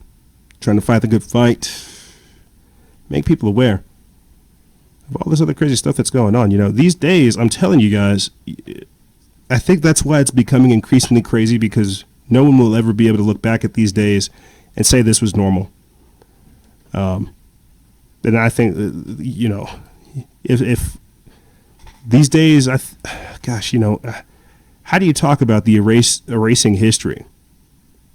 Like we talked about with the Georgia Guidestones, unite the world with a living new language. How do you talk about them gradually erasing history, trying to rewrite history, actively rewriting history? This was done in George Orwell's 1984. This is what I mean by why the days are so crazy. But you know, I also want to touch on something before I get back into all these topics. You know, I went to the store the other day, and I ran into this cat that I always see there. Or better yet, he always sees me. I'm just trying to grab my food and go, get my groceries and go. But the guy starts talking to me about all kinds of crazy stuff.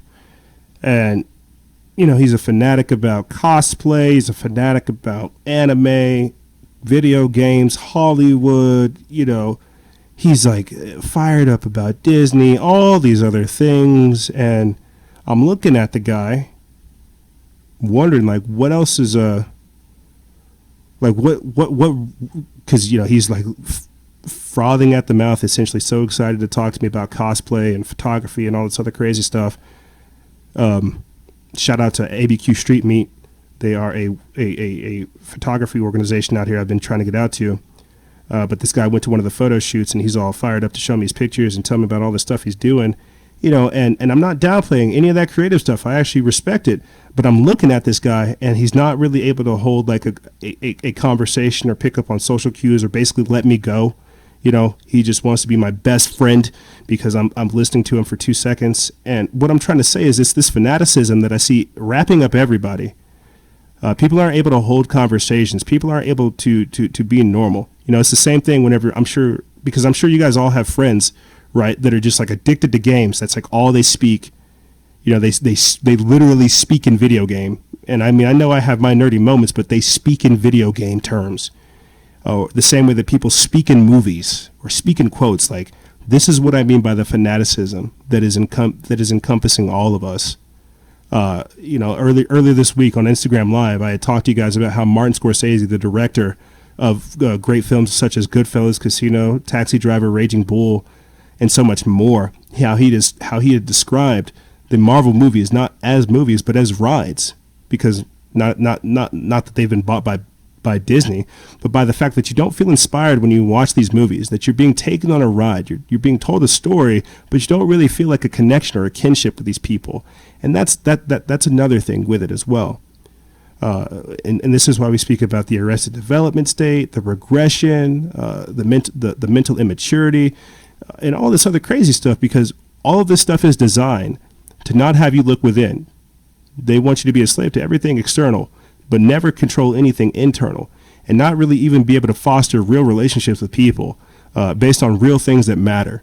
This is why I ask you good people all the time, do you have prayer buddies? Do you have workout buddies, like gym buddies? Do you have business partners? Do you have regular friends? Do you have drinking buddies? Do you have a multitude of different people to do different things with that can teach you things to do? Because this fanaticism, when we all get wrapped up in our own world, it's very hard for us to see things differently or to even appreciate a different point of view. I'll say this, and I'll get into the topics.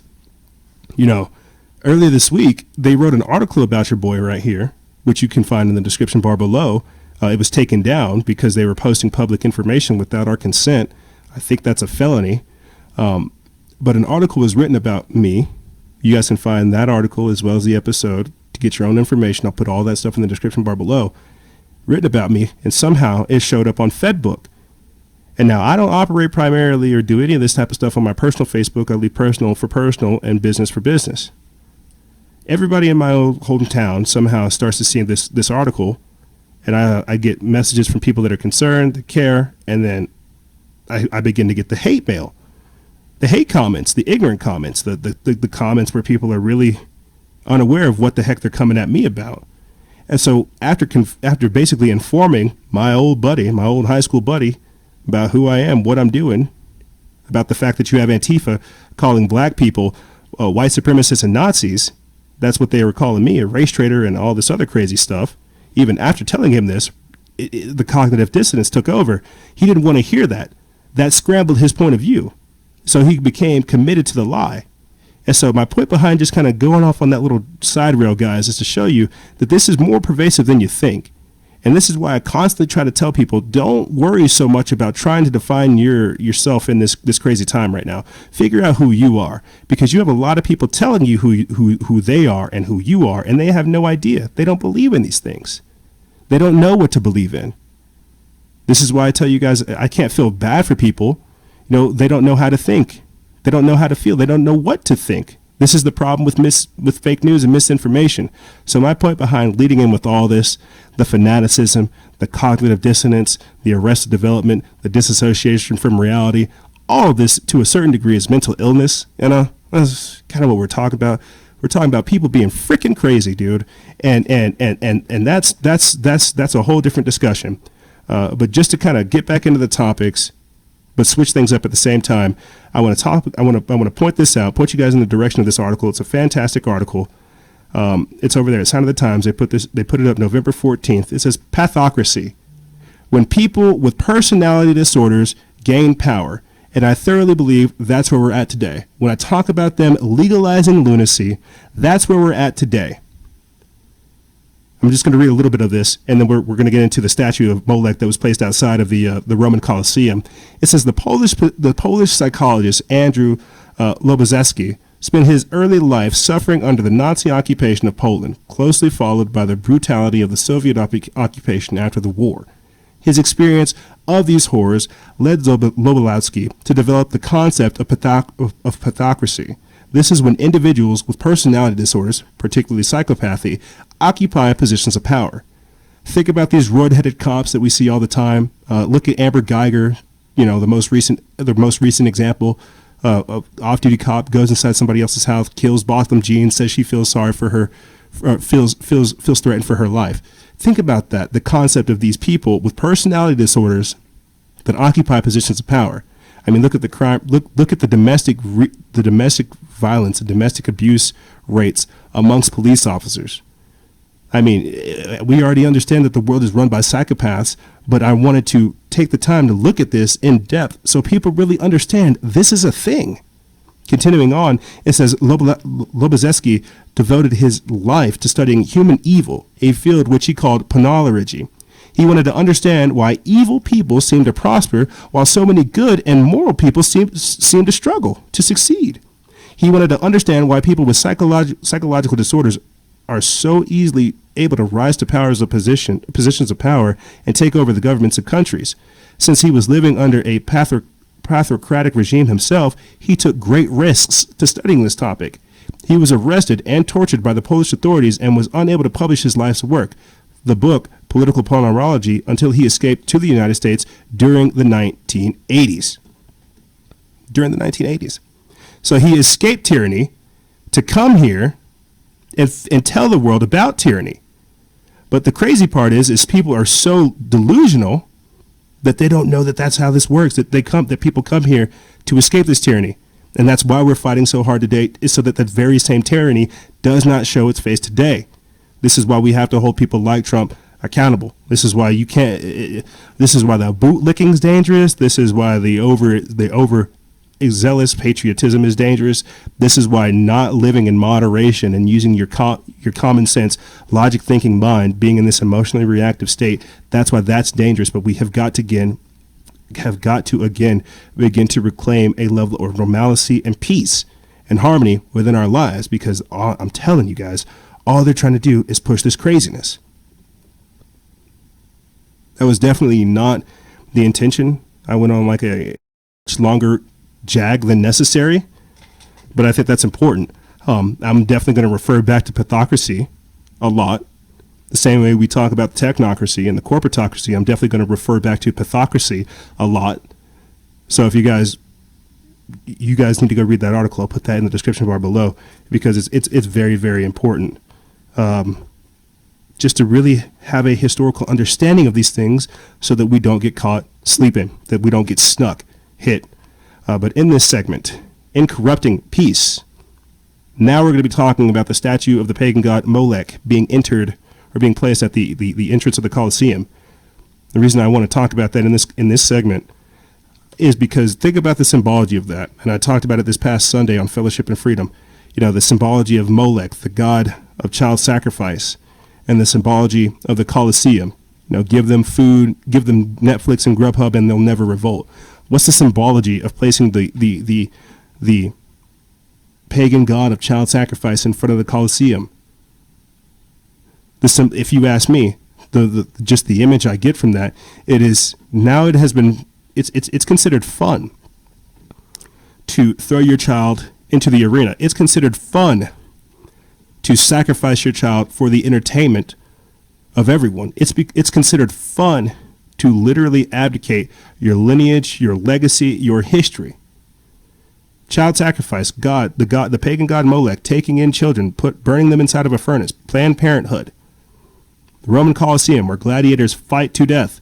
It is considered fun in this dark, occultic, evil, inverted world we're living in these days. It's considered fun to destroy yourself. That's the symbolism I get from it. It's only going to be up there until March 2020, but think about that. We're creating Ouijazilla, After School Satan, all witches that bind Trump, magic resistance, all the occult takeover. Think about these things, guys, and how crazy all this stuff is. I know people don't think I think people think it's a joke. They think it's funny to laugh at these things until we're 2-3 years down the line, and then you have drag queens wanting to read to your kids, or you have people playing dress up, not cosplay or not any of this other stuff. You see, you have to really understand how perversion works, how deception works, how manipulation works, and how they have to plant the seed to let it flourish. Let's get into this article. We put this up November 8th. It comes from Now the End Begins. It's by Jeffrey Grider. It says, statue of the pagan god Molech has been placed at the entrance to the Colosseum, where Christians were slaughtered and fed to lions. A reconstruction of the pagan idol Molech, who demanded child sacrifice, was stationed at the entrance of Rome's Colosseum as part of a secular historical exhibition. When we think of things mentioned in the Old Testament, like scripture regarding the pagan god of child sacrifice Molech, we have a tendency to think of it in the ancient, dusty, and distant past. Yet Molech continues to be part of the end times landscape here in the 21st century. In fact, a massive statue of Molech was erected and placed in front of the Roman Colosseum of all places as part of an exhibit on Carthage. You remember the Colosseum. It's the place where the Roman government, which morphed into the Roman Catholic government or the Roman Catholic Church around 325 AD, slaughtered Bible-believing Christians and fed them to lions. Ah, Rome. Good times. Quote, and they have turned unto me the back and not the face, though I taught them, rising up early and teaching them. Yet they have not hearkened to receive instruction, but they set their abominations in the house which is called by my name, to defile it. And they built the high places of Baal, which are the valley of the sons of Hinnon, to cause their sons and their daughters to pass through the fire unto Molech, which I commanded to them not, neither came it into my mind, and that they should do this abomination, to cause Judah to sin. Jeremiah chapter 32, verses 33 through 35. A mere 9 days after Moloch was stationed outside the entrance to the Roman Colosseum, the leaders of the Roman Catholic Church was conducting a pagan worship service dedicated to Pachamama, the Mother Earth goddess. In my mind, the two events are inextricably intertwined. When Molech is back on the throne in Rome and the Roman Pope is blessing pagan idols at the Vatican, you know the end of all things is close at hand. So just think about that. Where are we going with all this? Where are we going with all this stuff? The worshiping of abominations, the worshiping of degradation, of degeneracy, perversions of sin, wickedness. Where are we going with all this? Like, really think about that. There's not even like a semblance of what we think of as good, and any semblance of good is corrupted and taken over to evil. Just like we talked about at the start of the show with these Hong Kong protesters trying to fight for freedom and individuality, and now it's descending into chaos. Any semblance of good these days, it gets corrupted or perverted. But that's what I'm saying. Where is this going? This worship of death, this worship of evil, this cozying up to the dark side, this lusting after the this lusting after the abyss. You see, where do you think this is going to go? Well, for AOC, Socialist Representative, Democrat from New York, Alexandria Ocasio-Cortez, for AOC, it goes to promoting vampire occult shows, drag queen vampire occult shows. You know, because not only does she need to literally just hate everything and do all this other crazy stuff, she also needs to make a full commitment. We'll play for you guys this little quick clip, and then we'll get into the article. Thought it was amazing. It was incredible. It was fabulous. I'm like that Lady Gaga moment. It's just like stunning, amazing, impeccable, genius. Can you believe it? From the revolutionary of our time. I love you so much. Thank you for being here. All right, yeah, so amazing. It was incredible. It was fabulous. I'm like that Lady Gaga moment. It's just like stunning, amazing, impeccable, genius. Can you believe it? From the revolutionary of our time. I love you so much. Thank you. That's scary. Either AOC is a good actor, or she actually felt like, flattered by this, by whatever's going on here. And for audio listeners, you guys lucked out. You cannot see this clearly, 6 foot tall man standing over this woman with like a turtleneck and a shaved head, wearing like a pink velvet turtleneck with lipstick on, extremely high cheekbones, makeup, and all this other crazy stuff, and bald head. Dude looks crazy. Not gonna lie, dude looks nuts. But this is what is being promoted. Let me get in this article. It says Socialist Representative Alexandria Ocasio-Cortez promoted a drag queen's bizarre performance tour on social media Monday, calling the individual, quote, fabulous, incredible, and genius. AOC gushed over drag queen Sasha Velour's one-man show called Smoke and Mirrors, which he bills as an, quote, effortless blend of drag, visual art, and magic. Quote, I thought it was amazing. It was incredible. It was fabulous, Ocasio-Cortez exclaimed. Quote, I'm like that Lady Gaga moment where she's like stunning, amazing, impeccable, genius. Quote, can you believe this? from the revolutionary of our time, I love you so much. That's what you guys heard right there.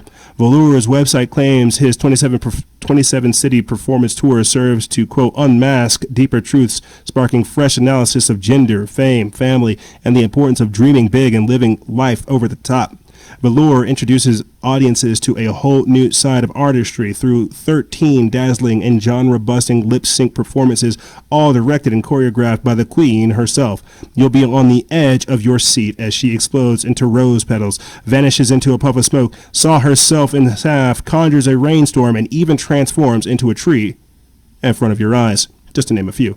But the real magic is the way that the illusions and the deceptions serve to unmask deeper truths, sparking fresh analysis of gender, fame, family, and the importance of dreaming big and over the top. The left is normalizing drag queens to promote their gender-bending agenda and indoctrinate children to a philosophy that rejects the nuclear family and elevates degeneracy and hedonism. And this is your Congresswoman, Alexandria Ocasio-Cortez. This is your Congresswoman encouraging this.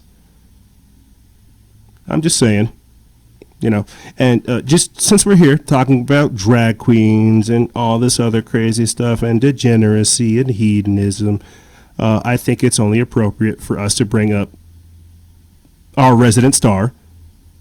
Desmond is amazing. I'm not going to go into the article, but recently Desmond is amazing made an appearance at the National Design Awards, and basically he was just being lusted after by all kinds of onlookers.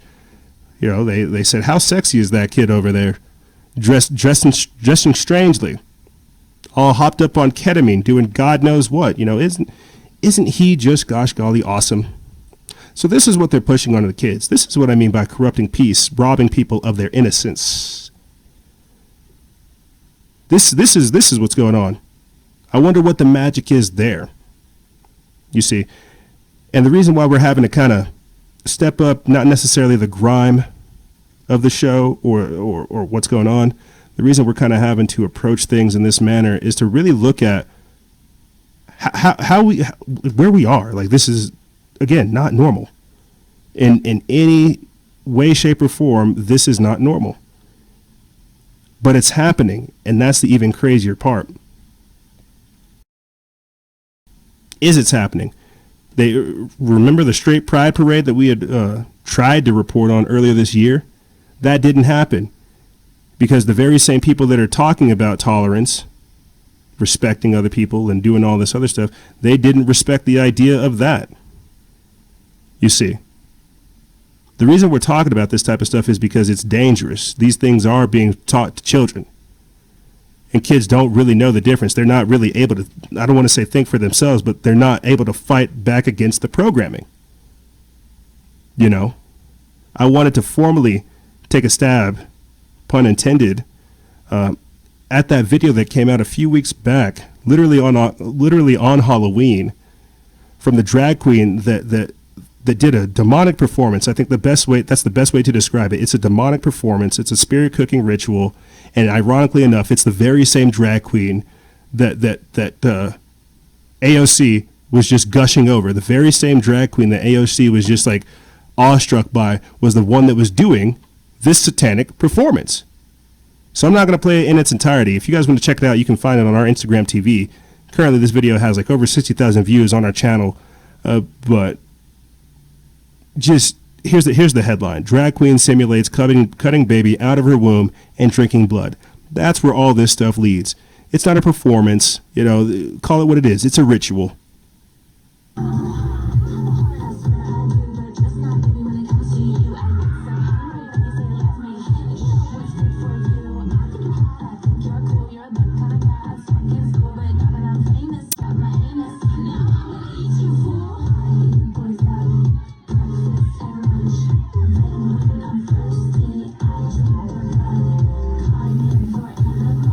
Yeah, I won't lie.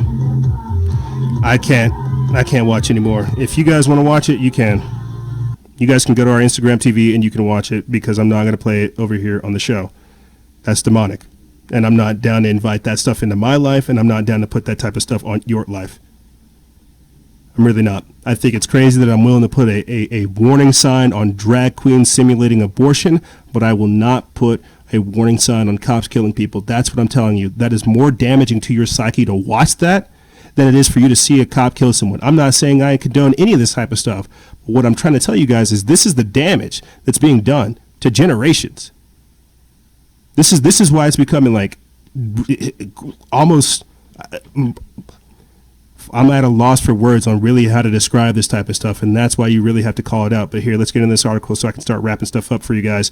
It says parents file lawsuit against school for teaching a 6-year-old that there's no such thing as girls and boys. This piece comes from Newsbunch. It's by Baxter Dimitri. They put this up November 13th, and I'm going to play for you guys real quick this clip that comes from what's the channel? It comes from a YouTube channel where they focus on specifically LGBTQP stuff. It's called Queer Kid Stuff, and in this segment, in this episode, it's called He, She, They. But here, let's take a listen. Some people are boys, some people are girls, and some people are people. There are also people who are trans or transgender. People who are trans do not identify with the gender doctors tell them they are when they are born. But we're going to talk about what it means to be trans in a later episode. Okay, I think I understand. But all of this is a little confusing.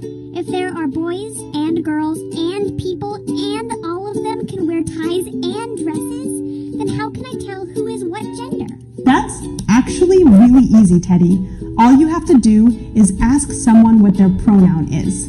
A pronoun is the word you use to talk about someone when you don't use their name, like he for boy, she for girl, and some people use they. When you meet someone, just ask them what their pronoun is.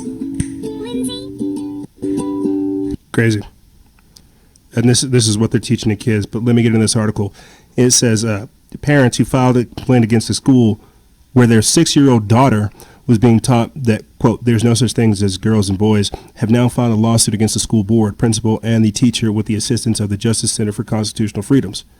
According to the school system, the lessons on gender are intended to be, quote, inclusive. However, Pamela Buffon says her 6-year-old daughter was left, quote, confused and distressed. She was just figuring out that animals are divided into boys and girls when she met a new dog on the street. For example, she would ask, is it a boy or a girl? Buffon said. The teacher who taught a first grade class at Devonshire Community Public School in Ontario, Canada last year presented a YouTube video on gender called He, She, and They, Gender Queer Kid Stuff number 2, which is part of the lesson plan that day, Pamela Buffon told the Post Millennial earlier this year. Buffon and her husband subsequently filed a complaint with the Ontario Human Rights Tribunal against the school system after their daughter started worrying she, quote, might not be a female. After watching that video, Christian Post report says that last week the Justice Center for Constitutional Freedoms, a legal advocacy organization specializing in Canadian constitutional law that is representing the Buffons and their daughter, filed an amended application noting that the child's right to security of the person and equality under relevant sections of the Canadian Charter of Rights and Freedoms were infringed. Radio-Canada International reported Tuesday. Quote, she was very passionate about all kinds of social justice topics, most of which our daughter really enjoyed learning about. Buffon said of her daughter, who is now attending a different school, in an interview with Radio-Canada International. So you have people beginning to fight back against this transgender agenda because that's exactly what it is. People don't want their kids being programmed. You know, there's a teacher that's literally saying that boys need to be castrated. This is part of that radical feminism that's going on out there. And so, again, where is all of this taking us? That's what people need to understand. This lunacy, this chaos, this pathocracy, this mental illness, this degeneracy, this perversion. Where is all this stuff taking us? You got people giving up on life, just blissing out, not caring, losing their minds. Where is all of this taking us? And I think people really need to ask that question. I mean, just last week we talked about how social media is driving a divide between society and how millennials are developing this inferiority complex. Where is this type of stuff leading us? This is all part of a dehumanization and a demoralization campaign to literally get people to abdicate their divinity. Because, and I've talked about this time and time again, No one can take your relationship with God away from you. They can take your car. They can take your house. They can take your accounts. They can take your pages. They can take everything you're doing, your insurance. That's what's happened to the unfortunate people over there in California whenever they're calling to collect on insurance. They've been dropped. They can take all these things away from you, but they can't take your relationship with God and the eternal. That's why over in China, you hear them coming right after the Chinese Christians. They destroying their churches, messing with their faith. No one can take that from you. That's why they had to remove faith, religion, and spirituality from the world and replace it with submission, obedience, and oppression. This is why you radically see them shifting everything. Where is all this stuff going to take us? This world that they're trying to create. It's going to take us here to where you have omnicide, to where you have more earth worshippers than you think that have a desire to make humans extinct. When you have organizations going outright saying they want to kill you. That's where this goes, in the name of good. Let me get into this article. We put this up November 4th. It's from Max Lavo over there at Sons of Liberty Media. It says, omnicide is defined as the extinction of humans at the hand of humans. And more people than you could imagine want humanity to become extinct, and eerily enough, we now have the technology to make it possible. Talks about race-specific bioweapons and atomic warfare and all this other stuff. But continuing on, it says, with the invention of the atomic bomb, the ultimate self-destruction of humanity and our extinction became possible. Right now, the governments of the world could eliminate humanity with nuclear weapons if they choose to do so. They could also, most likely, exterminate everyone but themselves as they relax in their safe houses and bunkers built to withstand a nuclear apocalypse. It may not be this crop of politicians, but what do you think Alexandria Ocasio-Cortez is going to produce? Do you think those types of sociopaths and psychopaths, do you think they'll push the button? Continuing on, it says, my own research suggests that the percentage of people who would push a doomsday button if it were placed within a finger's reach is fairly small, but the absolute number is unacceptably high. Even a quick Google search confirms this. 10.medium. Some groups, such as the Gaia Liberation Front, an eco-terrorist group, want everyone dead. GLF says that their mission is total liberation of the Earth, which can be accomplished only through the extinction of the humans as a species. In advocating this, they argue that if any humans survive, they might start the whole thing over again. Our policy is to take no chances. GLF contends that bioengineering is quote, the specific technology for doing the job right of annihilating humanity, and it's something that could be done by just one person with the necessary expertise and the necessary equipment. Think about that. They're literally talking about bioterrorism. And I'm telling you, it's going to be these eco-fascists that are down to carry it out.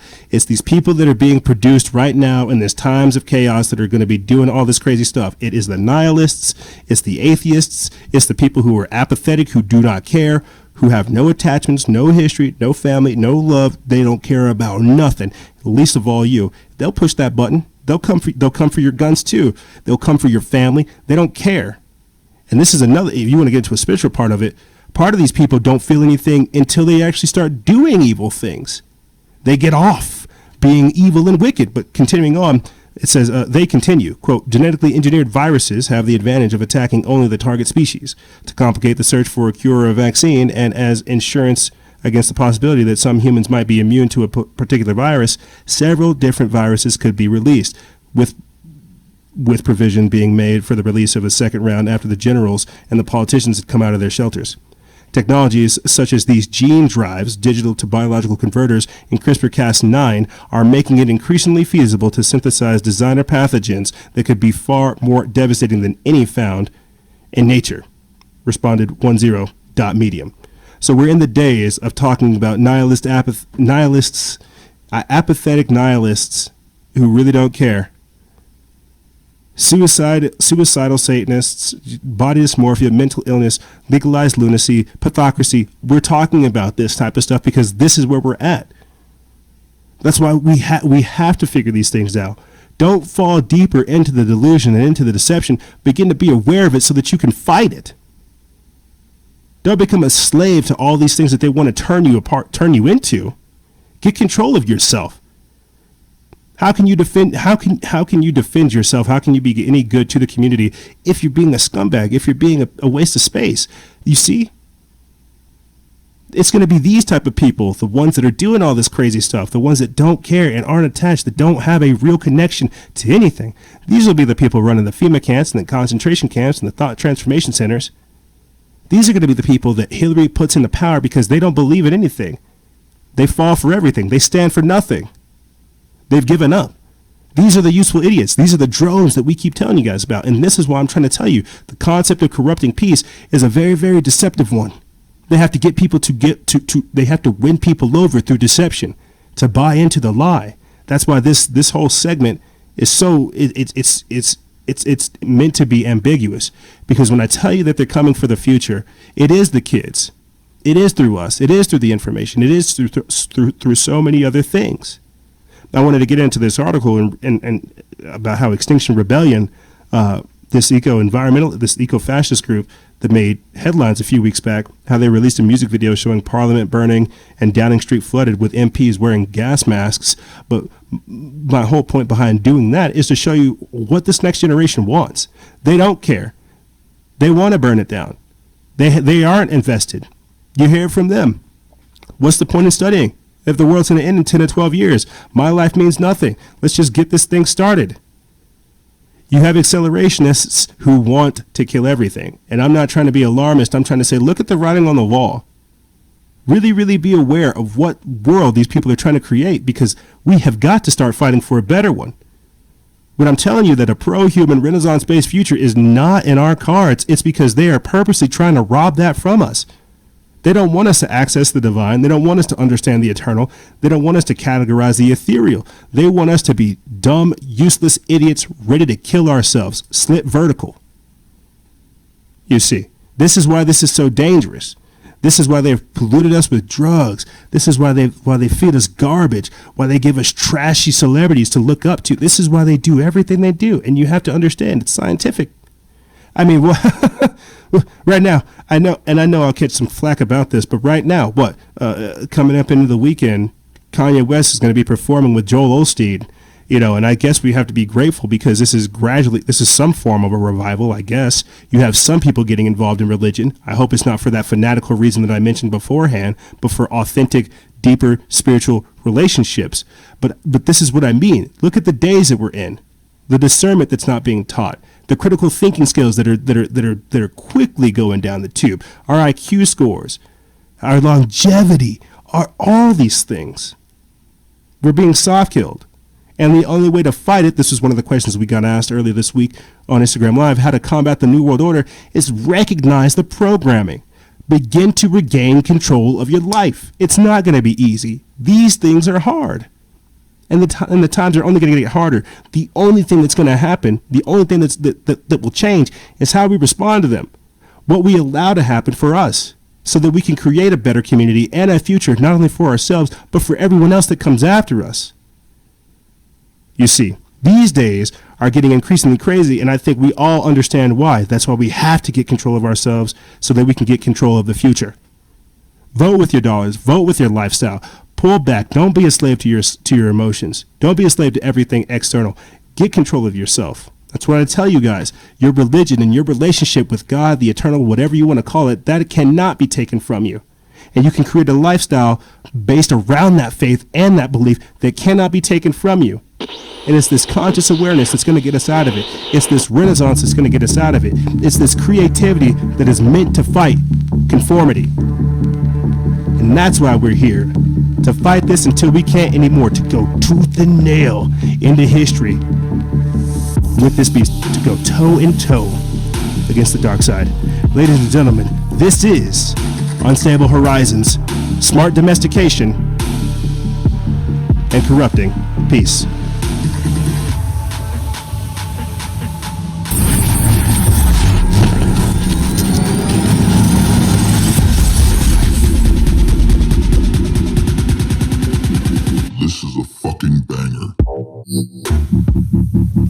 However, ladies and gentlemen, that's all I really have for you guys and gals. Okay. I know. As always, we typically go over a lot of different things, but it's to give you good people that comprehensive view of what's happening right now. Like I said, I'll put the link for the Proud Boy article that they did about us earlier this week, as well as the Pathocracy link in the local article, and even the link to the Georgia Guidestones in the description bar below. This episode was completely information-packed. This whole week is completely information-packed, and this is exactly why I'm telling you guys we need to revolutionize our delivery mechanism. The information's only going to keep coming, and all we can do is figure out how to diversify it for you guys. The fight is on. The signs on the wall, the writings on the wall, it's the sign of the times. However, ladies and gentlemen, that's all I really have for you guys and gals. If you have any questions, feel free to email me. I'll have it in the description bar below. And as always, guys and gals, stay vigilant. Expose lies and share truth. This is Noisera, Freedom Faction, out. This is a fucking banger.